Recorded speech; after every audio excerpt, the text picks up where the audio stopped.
tons of waste is dumped in the environment worldwide, including waste from food, electronics, paper waste, and much more. Nigeria is no exception.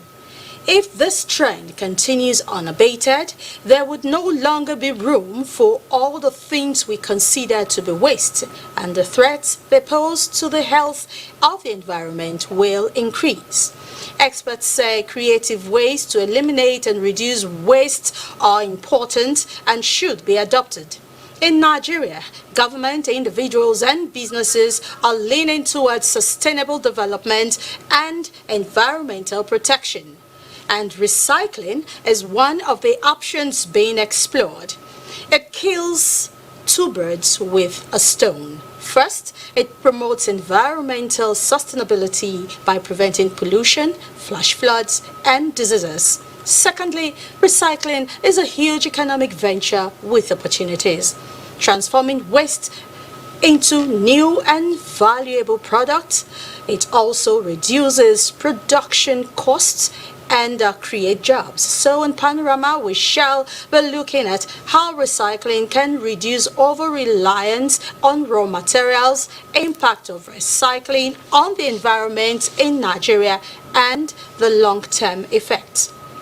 Be reminded that you can follow this news broadcast live on our website at nta.ng/live and on our other social media handles displayed on the screen for updates. I am Adeola Komiakere. Thanks for joining us on Panorama, and we'll be right back.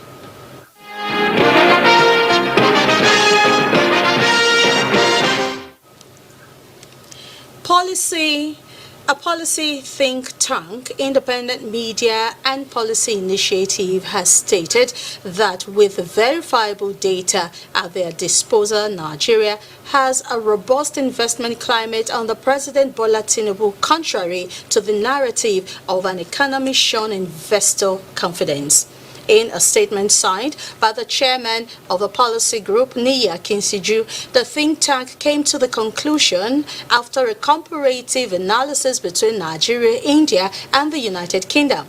The think tank noted that compared to the Manufacturers Association of Nigeria's announcement of 767 companies shut down in 2023, an apparent public revelation to serve as a depression trigger for the country, people and government. The Small Business Advocacy Group in the United Kingdom frames the 345,000 business closures in that country as more businesses closing down than starting up for the first time in 12 years. This, by our consideration, is an objective rendition of data.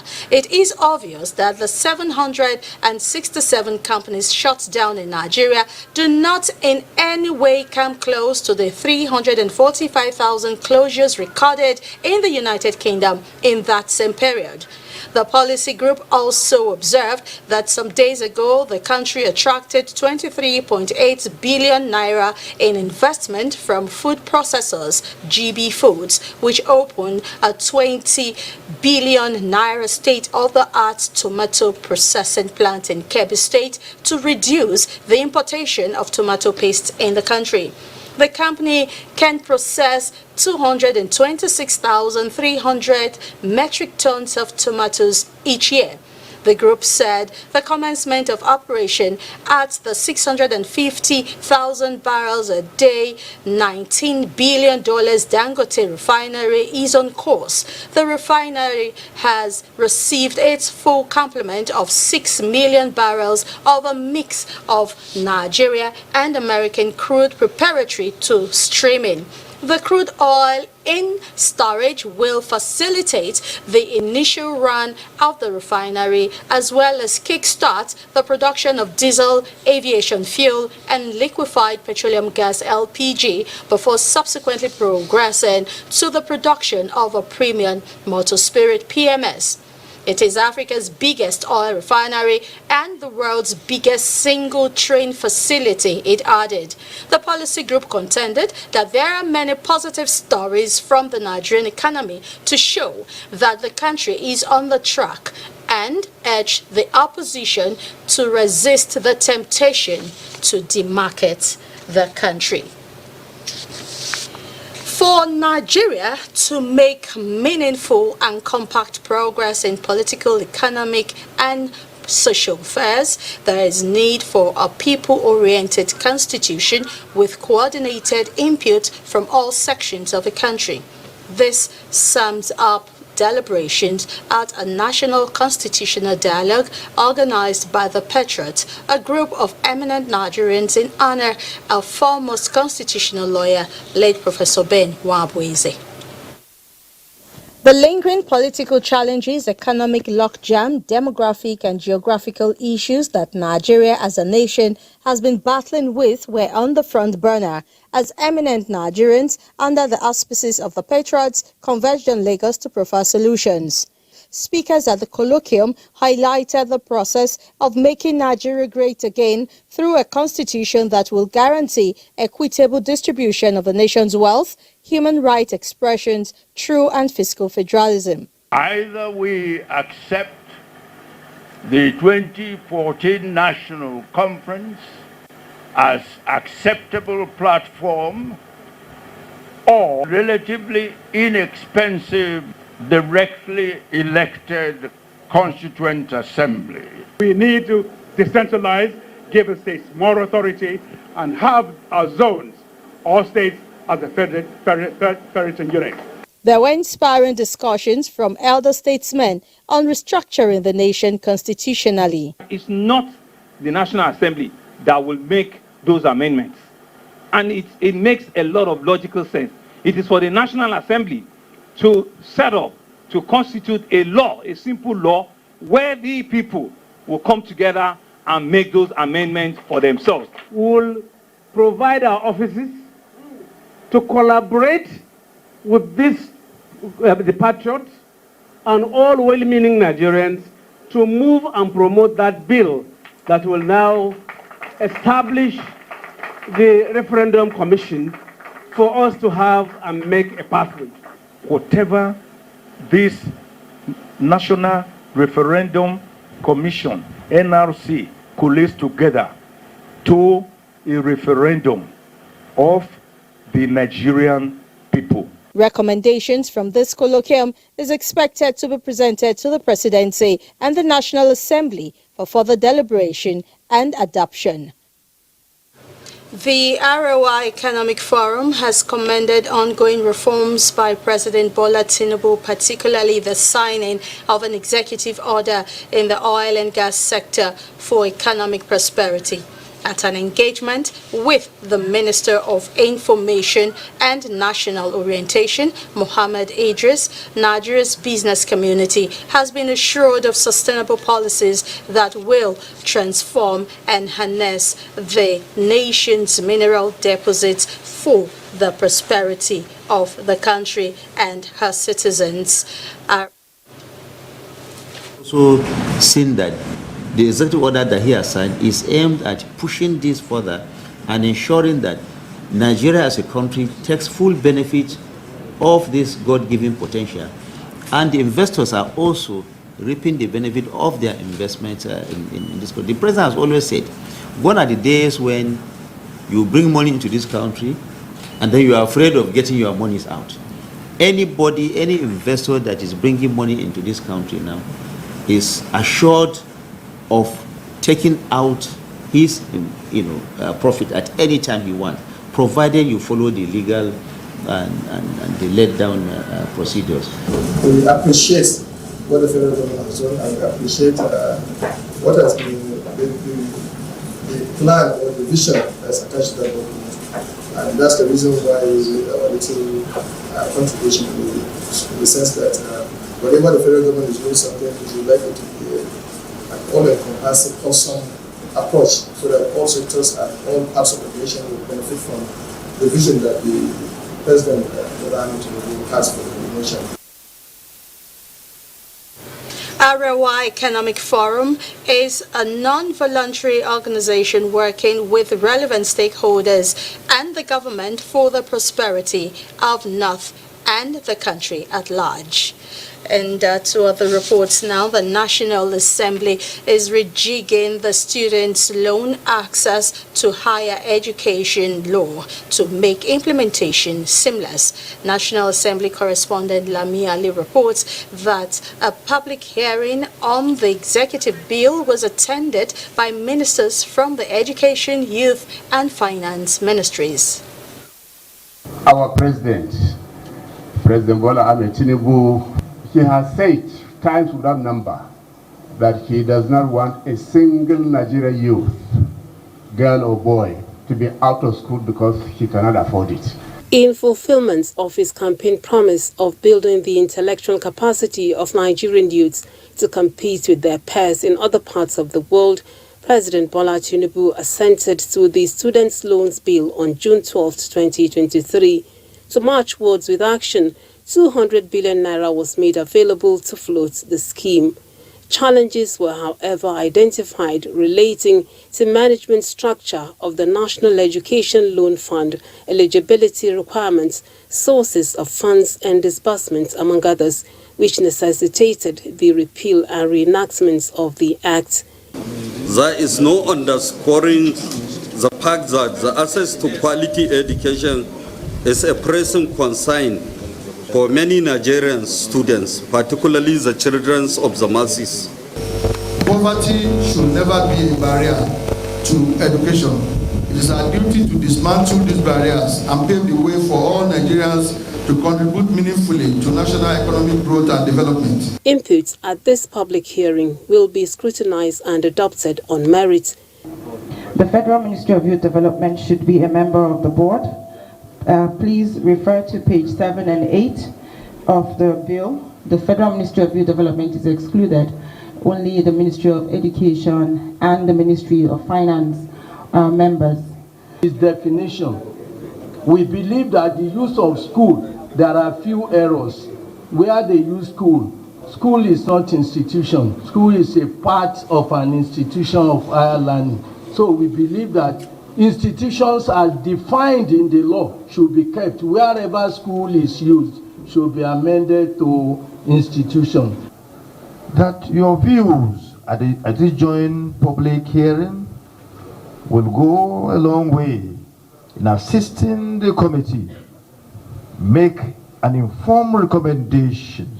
Stakeholders are hopeful that the amendments being canvassed will ensure transparency and accountability in the implementation. From the National Assembly, Lami Ali, NTA News. To end all forms of discrimination against women and children with disabilities and protect their fundamental human rights, gender and disability focal persons in MDAs have been exposed to adaptable models to be utilized to guarantee inclusion and safety. Elizabeth Omori reports that the training is at the instance of a National Commission for Persons with Disabilities. Globally, over 1 billion people experience some form of disability, and the United Nations says global prevalence is greater for women at 19%.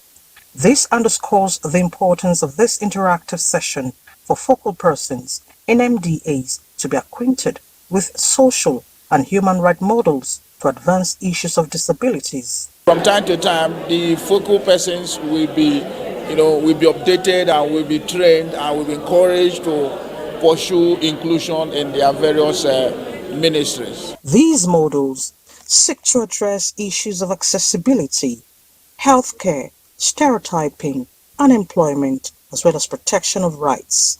Most of the time, it is also very good to use these models as a way of aligning with what the Act has said and begin to adopt it in our work, in our MDAs. They say disability is everybody's responsibility, and government agencies should prioritize the interest of women with disabilities in order to build a healthy and inclusive civil service.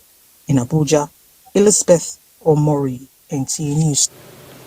The rise in cases of suicide in Nigeria have continued to dominate public discourse as the trend is having rippling effects on the larger society. More worrisome is its prevalence among the male gender, which is begging for urgent attention by stakeholders. Joel Popola takes a look at the causes and risk factors responsible for suicide among this gender. If you are still doubting the effect of drug abuse, here is 26-year-old Ayivi Sunday Alide, a multi-talented young man whose life was almost ruined as his addiction to drugs pushed him to becoming suicidal. Now, Ayivi has decided to pick up the pieces of his life to better himself. I am promising all Nigerians, if I get a job, nothing is taking me back to the streets. Olamilekon, a student of mathematics and education, on the other hand, grew up with the belief that boys are not loved and always neglected. This notion forced him to contemplate suicide 3 consecutive times. The fact that I'm male, I get zero support from women. The philosophy that male child or men are independent beings and should man up to handle the challenges of life is not totally true, as most males who are supposedly strong are finding it difficult to cope with societal pressures, especially the current realities. Going by statistics provided by the World Health Organization, the number of suicide rates in Nigeria stands at 17.3 per 100,000 population, with the male gender accounting for over 80% due to a number of factors. You can see a lot of references to I was abandoned, my father left. So it's like there's no role model, or we don't even really train the guys. So a lot of emphasis is placed on the girls. This forum, therefore, is to provide the platform to restore, recharge, and reinstate the male gender. We're going to be going to slums, also schools, to make sure our boys are told not to man up. Those of us that are privileged enough to be able to contribute, no matter how little, to ameliorating the situation. The determination and collaboration of all stakeholders say will translate to making huge impact on the society while changing the notion of making suicide the final option. In Lagos, Joel Bukbola, NTA News. You're still watching Panorama on the network service of the NTA. It's time for us to take some messages. We'll be right back.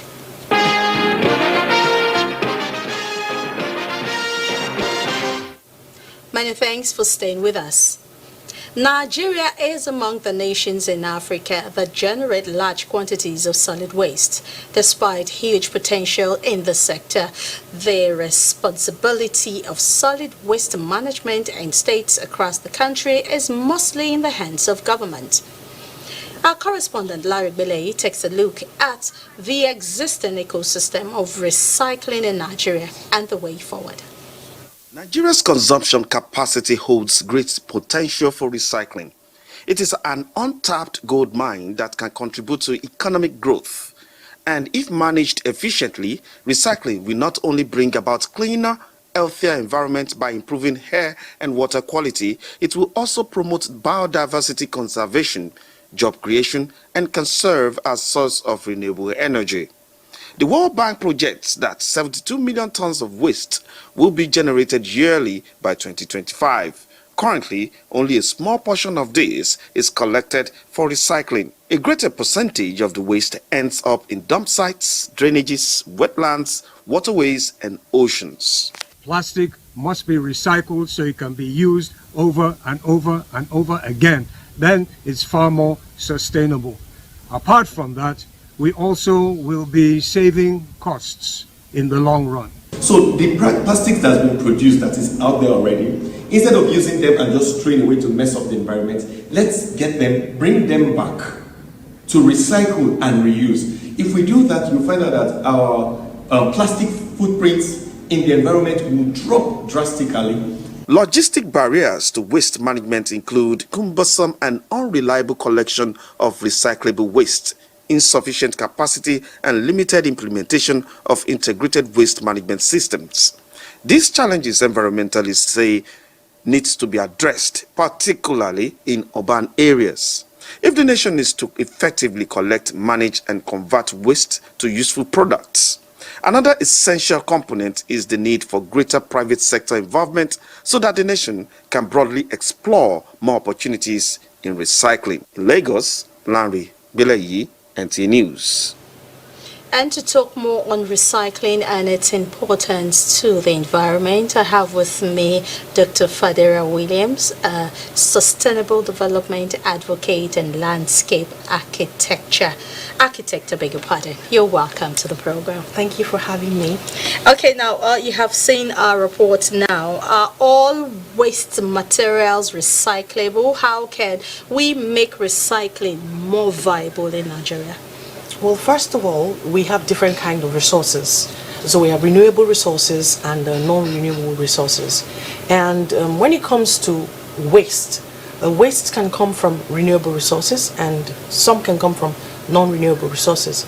So sometimes waste may not be recyclable, but a large majority of the waste that are generated from the products that we use as people, as citizens, can actually be recycled. Okay, so you mean recycling waste is viable? Definitely, it is very viable, especially in a country like Nigeria where we have a large population.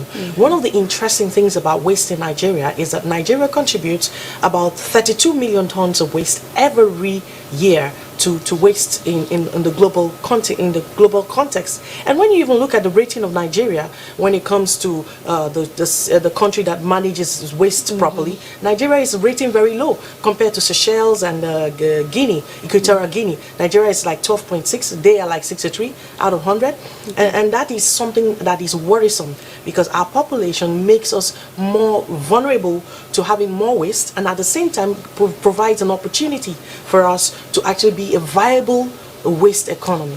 Okay, now the main thing now is the circular economy. How can the adoption of the circular economy help in recycling of waste?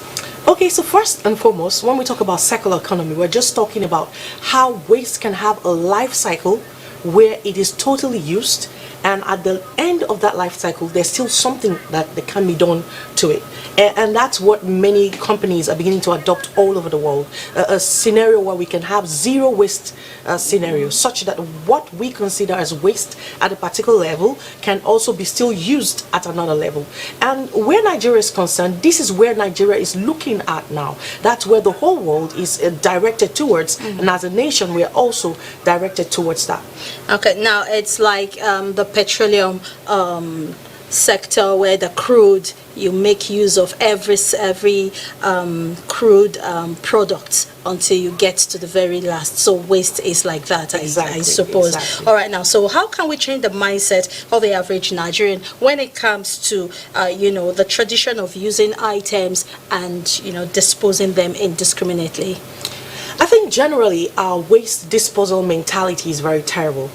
As a people, what I discovered is that many of the things that we have been able to achieve as a nation have been through enforcement, strict enforcement by government, and that is very, very instructive. So I believe that if we're going to get progress, it's not enough to say let's educate people are ignorant. It's more about people being disciplined. Okay. There's a need to include that. All right, thank you very much, Dr. Fadera Williams, for your thoughts on Panorama today. Thank you for having me.